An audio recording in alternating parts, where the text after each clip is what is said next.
Hey, courageous school leaders.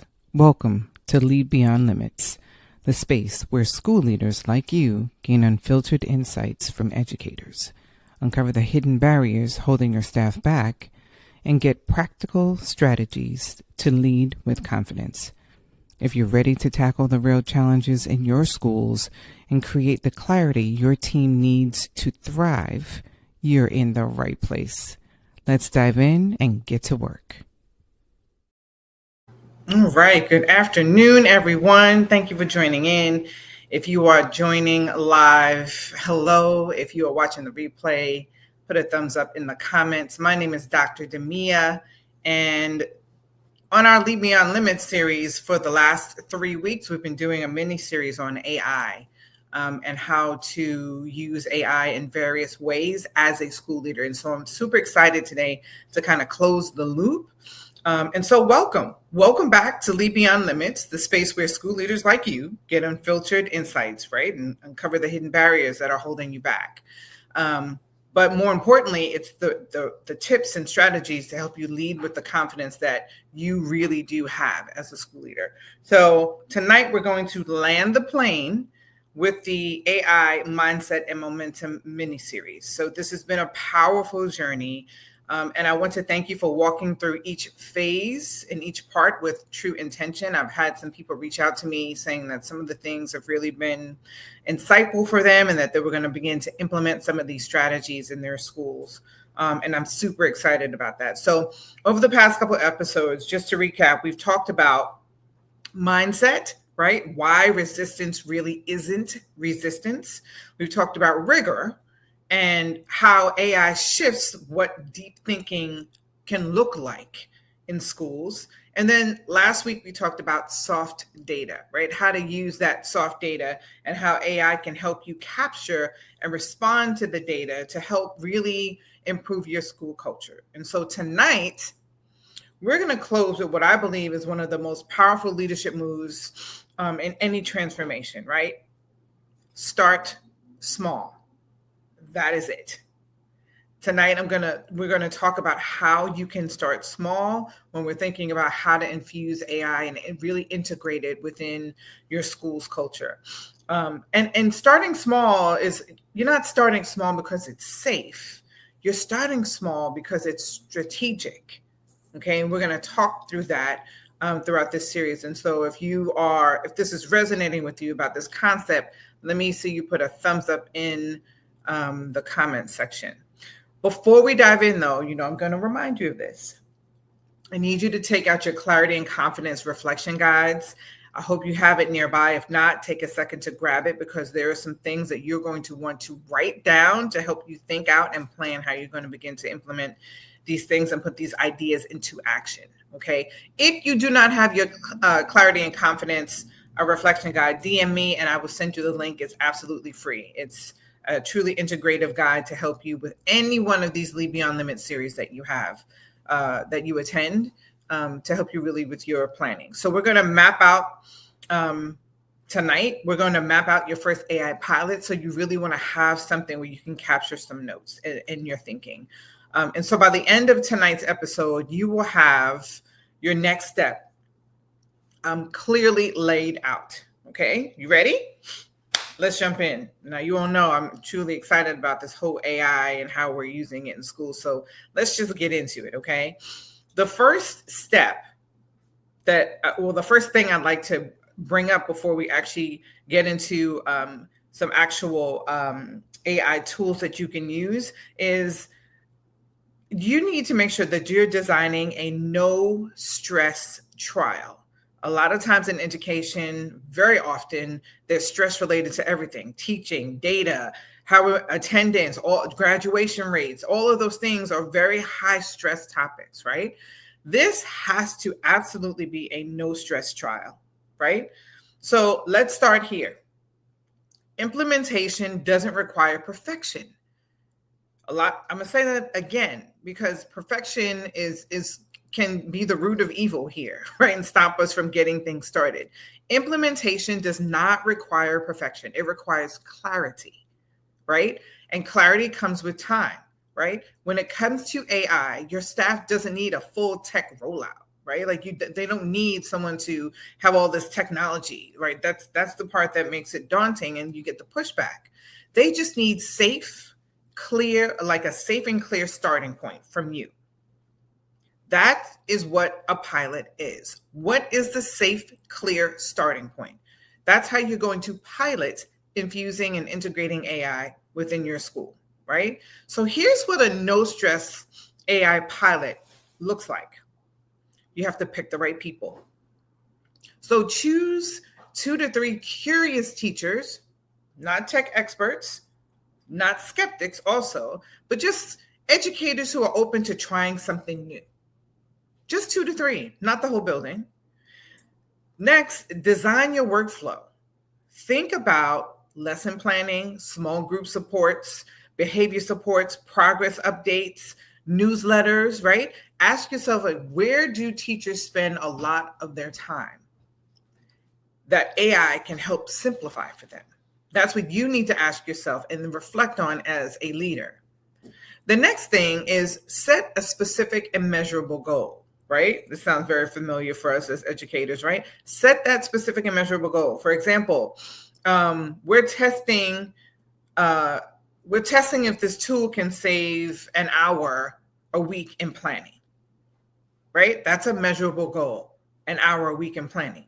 Another example is we want to know if this tool can give you better family communication drafts in less time. That's a measurable goal, okay?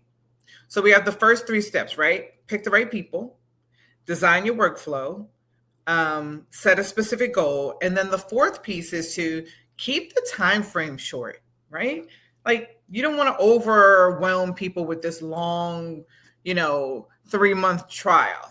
That's too much data to have to keep and collect.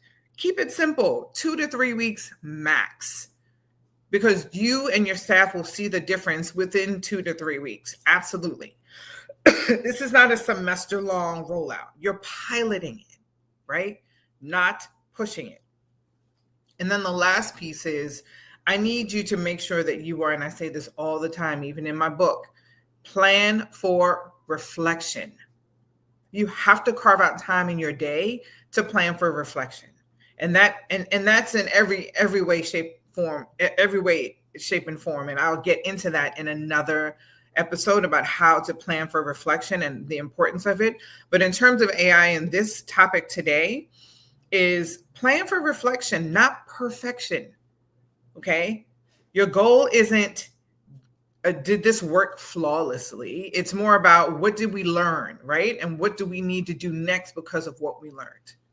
So this is a really good place for you to use your reflection guide right now, right? There's space for you to write your pilot plan, name your staff, name the workflow, name the tool, the timeline, and some of the reflection questions, okay? Let's get into the tools. Which tools should you try, right? And how do you measure its impact? So let's get really practical here, because there's so many tools out there right now. It could be completely overwhelming. So let's get into it. Which tools should you use? So choose a tool that solves a real problem, not just one that looks cool, that can do cool stuff, like making videos where you're flying in the air. I mean, that's fun and it's cool, but how is that improving your workflow, right? Or your efficiency as a leader or your teachers in terms of lesson planning? So here are some 3 AI pilot tools that you can use for your school. One is, and this is my favorite, ChatGPT is one. Or you can use Claude, which is another good one, or Gemini, right? I'm not a big fan of Gemini. I'm more a ChatGPT and Claude girl, but Gemini works just as well. So, and those 3 things are really language-based AI tools to help with writing and drafting staff communications, brainstorming lesson plans. It can help create small group reflection questions, right? It's really about the prompting that you're putting in it, and that will determine the output, right? The things that ChatGPT, Claude, Gemini can actually measure is, it can measure how much time has been saved. It can measure teacher comfort. How comfortable are they using it? As they use it more, they get more and more comfortable. And then the clarity of the outputs can also be measured. Okay. I do want to say caveat that they do have free versions of these tools, but they're not as dynamic, and they don't produce the best outputs. Naturally, you get what you pay for. So I know Claude and ChatGPT are both $20 a month. And so that's something for you to consider as well, is once you do this rollout, how much are you willing to invest of your school budget for your staff to have access to it? And then that's also a district question, like what your district policy is. But nevertheless, we're talking about a pilot. Those are 3 that you can use to pilot right now. Another one is called DIFFIT, DIFFIT. It's for teachers. It can actually help teachers generate differentiated, standards-aligned instructional materials, right? That is tailored to any grade level and language. DIFFIT. So DIFFIT is great for adapting reading passages for different levels, right? We talk about differentiation a lot. It's a huge buzzword in education, but a lot of educators don't know what that actually looks like in a classroom.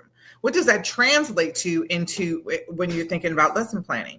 DIFFIT is an AI tool that will allow teachers to do that. So it helps adapt reading passages. It can modify assignments for multilingual learners. And what it can measure is engagement. It can measure differentiation success, right? It also can measure teacher satisfaction, okay? The last one I'm going to share with you that you can begin to pilot and think about, and these are things that you need to write down so that you can see it for yourself, right?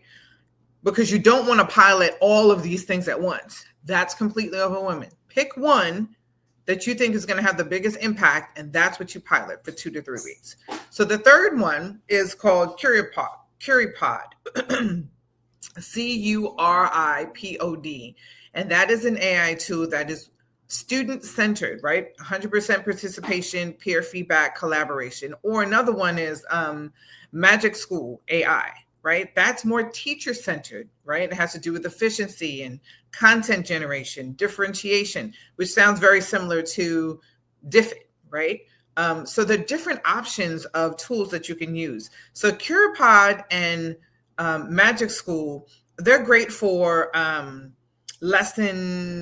interactive lesson starters, you know, when that hook at the beginning of the lesson where you want to get your students really reeled in and interested in the topic. They're great for that. They're great for your do nows and your exit tickets. The things that those tools can measure, they can measure student participation, right? They can measure planning time reduction. How much time are you taking now to actually plan your lessons? Okay. Don't let me tell you about back in the day, how long it used to take me. We didn't have any of this stuff. Anywho, and it can also measure the ease of use, like how easy is it to actually use these tools, okay? So those are 3 different ones that you can think about or consider trying out first with, again, those 2 to 3 staff members who are just curious and just want to learn more and don't need to have any tech savvy, knowledge. So how you can measure impact with these things is, one, you need to, those 2 to 3 staff, you have to ask staff to reflect on a couple of things. And here's some questions that you can jot down in your reflection guide now, right? How long, this is what you're going to ask your teachers when they are experimenting with this. How long did it usually take you to do the thing that this tool helped you do in the past, right? That is it. How long did this usually, if you want to break it up into 2 questions, is how long did this usually take you to do? And then the second part to that question is, how long did it take using AI? So you can see the difference in how long it usually takes you and how long it took you using AI, right? Another set of questions that you can ask is, what felt easier? What felt easier? Is it easier to use the AI tool, or is it easier for you to do it the way you normally do?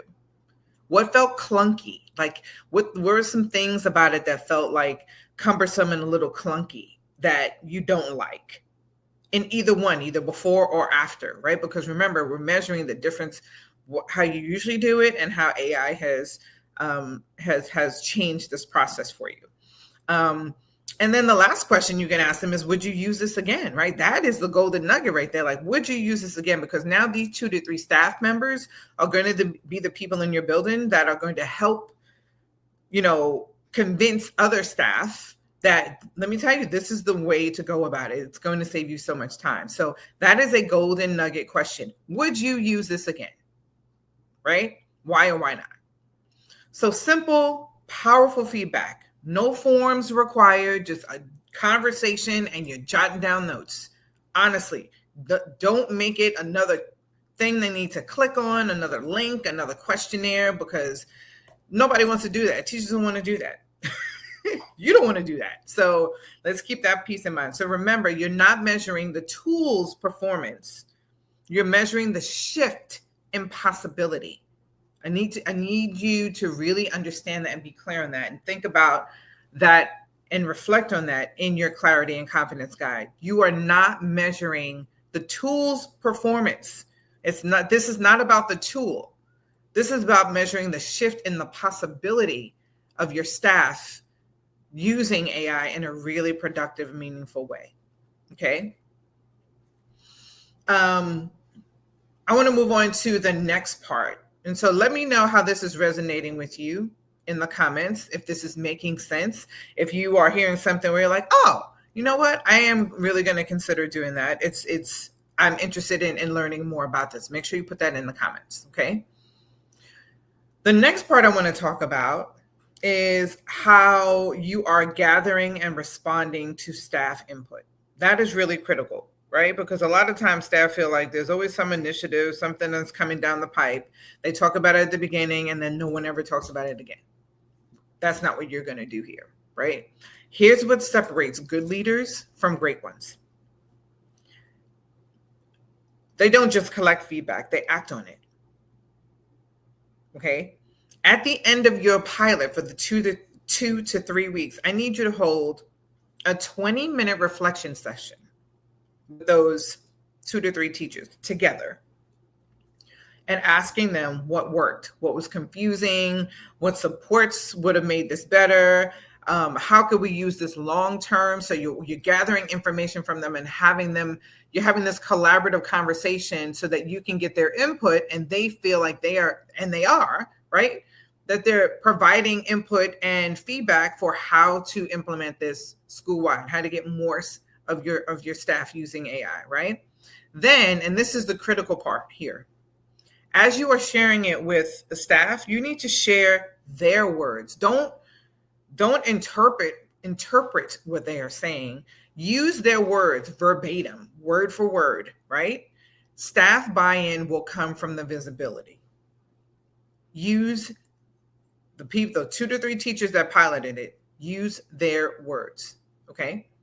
So you can use their words, like use a quote one of the teachers said in one of your staff newsletters, right? Because as you are engaging with it, you want to keep AI at the focus, or at least on the minds of staff, right? So in your newsletter, what is the quote one of the pilot teachers said in the newsletter?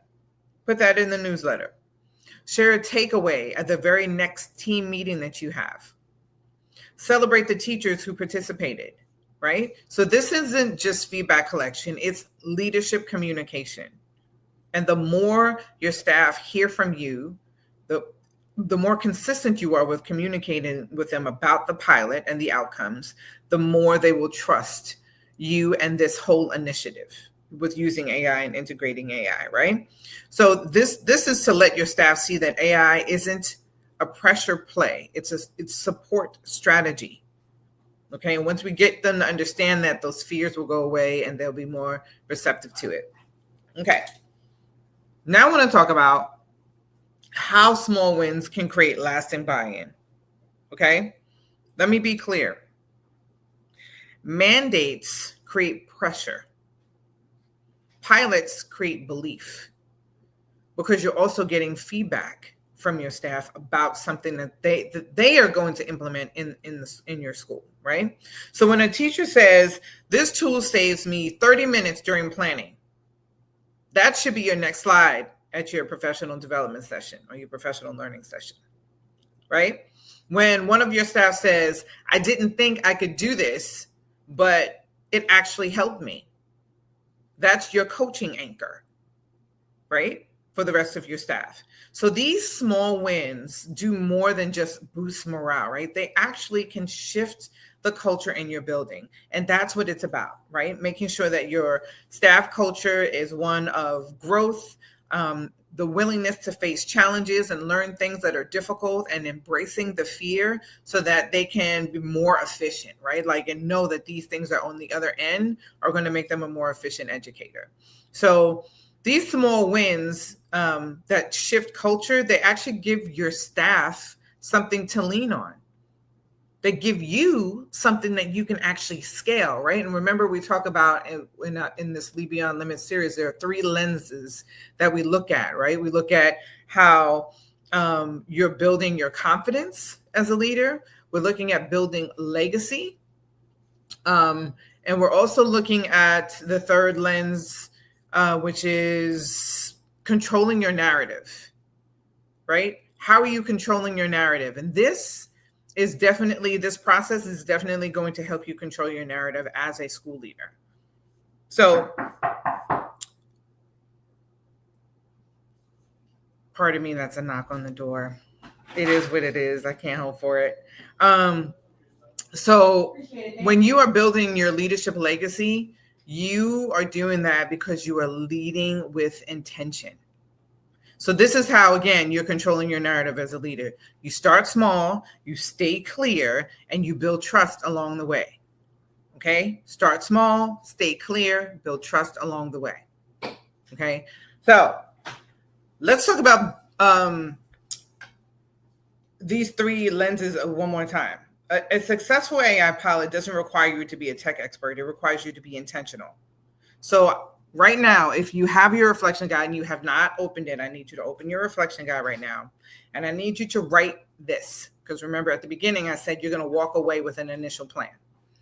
2 to 3 staff. I need you to name the 2 to 3 staff that you would like to invite to try a tool. Who are the 2 to 3 staff that are always willing to try something new, right? Again, they don't need to be tech savvy. What's one workflow that you will test? It could be lesson planning. It could be, differentiating a reading passage. What is one workflow you want to test out that can be measured? Create your timeline, your pilot. And this might be a good time because it's the end of the year. I know for some districts, there's only 3 weeks of school left. So this might be perfect to do it. But if not, think about how you can implement this next year, at the very beginning of next year. And then 2 reflection questions that you will use to gather feedback. You can use some of the ones that I shared with you previously. So I want to show you a quick framework that you can take back to your team right now, especially your leadership team. So this visual captures exactly how to start small, how to lead well, and encourage AI adoption in a way that feels really, really safe, right? And not overwhelming. So you're going to select a curious team, right? Encourage exploration and ownership among teachers, not your techiest people, just your willing ones. You're going to choose one tool and task, keep it focused and aligned to real needs. And then you're going to celebrate exploration, right? So this goal isn't about perfection. Remember, it's about progress. So again, in order to shift these minds and shift mindsets, you need to take the small steps that will spark the kind of leadership momentum that will help build trust in your legacy. So I hope this was helpful. Tell me what you're thinking. I was talking really fast. You can watch a replay if you missed anything. If you have any questions, please DM me. I would just love to share my AI pilot planning template with you anyway. It's free. So send me a message, direct message me, and I will send you that template for free. And before I go, there's a reminder for the next free masterclass coming up. It's an AI masterclass where I'm walking through specifically ChatGPT. So if you want to know how to create these 3 things that I will actually walk you through to show you how to create, that's Wednesday, June 4th at 7 p.m. If you're interested in that, let me know. I will send you the link to register, or you can just go to www.drivenllc.com/AI masterclass and register there. So I would love to see you in the room. And then last but not least, I'm super excited about this. I've been working on this for months, using AI to help me work on this. My schedule, my stronger schedules system is dropping the end of May. I'm super excited about it. So if you're finalizing your master schedule, which I know a lot of districts are actually doing right now, if you're finalizing your master schedule and you do it over the summer because you have shifts, staffing shifts and changes, this tool is for you. It's everything I've ever used to support schools. It's templates, it's planning decks, it's strategy tools, all in one powerful system. And I give you specific directions on how to use AI to help create your master schedule for you. Now, naturally, AI is about input. You have to give it some information, but it will create it for you. Okay. Again, leadership doesn't have to be exhausting, y'all. So start small, stay consistent, and always, always, always lead beyond limits. I'll see you next Monday. Have a great evening.